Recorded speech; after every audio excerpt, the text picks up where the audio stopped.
ناظرین السلام علیکم ورحمۃ اللہ، کیسے ہیں آپ سب؟ امید ہے آپ سب خیریت سے ہوں گے۔ دوستو، میں آپ کے سامنے ایک نسخہ لے کر حاضر ہوا ہوں۔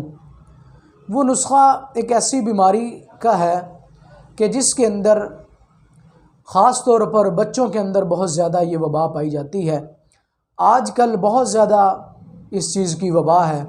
وہ مرض ہے ہیضے کی مرض۔ ہیضے کا مرض جو ہے یہ بہت زیادہ پھیلتا جا رہا ہے اور نوجوان نسل کے اندر بھی ہے۔ اب ہیضہ ہوتا کیوں ہے؟ ہیضہ ہونے کی وجہ کیا ہے؟ ہیضہ ہونے کی وجہ یہ ہے کہ کھانے پینے کے اندر بد احتیاطی ہے۔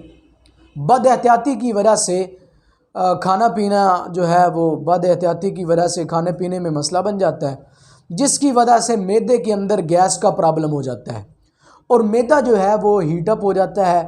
پھر معدہ کسی بھی خوراک اور کسی بھی چیز کو کور نہیں کر سکتا، پھر وہ جو ہے الٹیوں کا شکار اور ہیضے کا شکار، موشنوں کا شکار ہو جاتے ہیں۔ تو ایسی پوزیشن کے اندر ہمیں کیا کرنا چاہیے؟ ہمیں دستی دوائی تیار کرنی چاہیے جو کم قیمت اور کم پیسوں میں ہو۔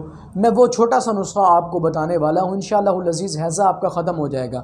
آپ نے اس طرح کرنا ہے کہ سنڈ، پنسار کی دکان پہ جانا ہے، سنڈ 25 گرام لے لینی ہے اور کالی مرچ یہ 25 گرام لے لینی ہے اور نمک سیاہ 25 گرام یہ لے لینا ہے۔ تمام دوائیوں کو باریک کر کے صفوف بنا لینا ہے اور استعمال کا طریقہ ہر 3 گھنٹے کے بعد 3 گرام صفوف عرق پودینہ 50 ملی لیٹر کے ساتھ آپ دیں، 3 گھنٹوں کے وقفے کے ساتھ۔ انشاءاللہ العزیز آپ کا مریض 1 دن کے اندر ٹھیک ہو جائے گا۔ یہ ہیضے کی وبا سے آپ جان چھڑا سکیں گے۔ اگر میری ویڈیو یہ آپ کو پسند آئی ہے تو اس ویڈیو کو سبسکرائب کرنا ہرگز نہ بھولیے اور ان باکس کے اندر جا کر اپنی قیمتی رائے کا اظہار کیجیے اور اس کو زیادہ سے زیادہ شیئر کیجیے، بیل آئیکن کے بٹن کو دبائیے۔ آج کی ویڈیو کے لیے صرف اتنا ہی کافی۔ نیکسٹ ویڈیو کے لیے حاضر ہوں گا، مجھے اجازت دیجیے۔ اللہ حافظ، السلام علیکم ورحمۃ اللہ۔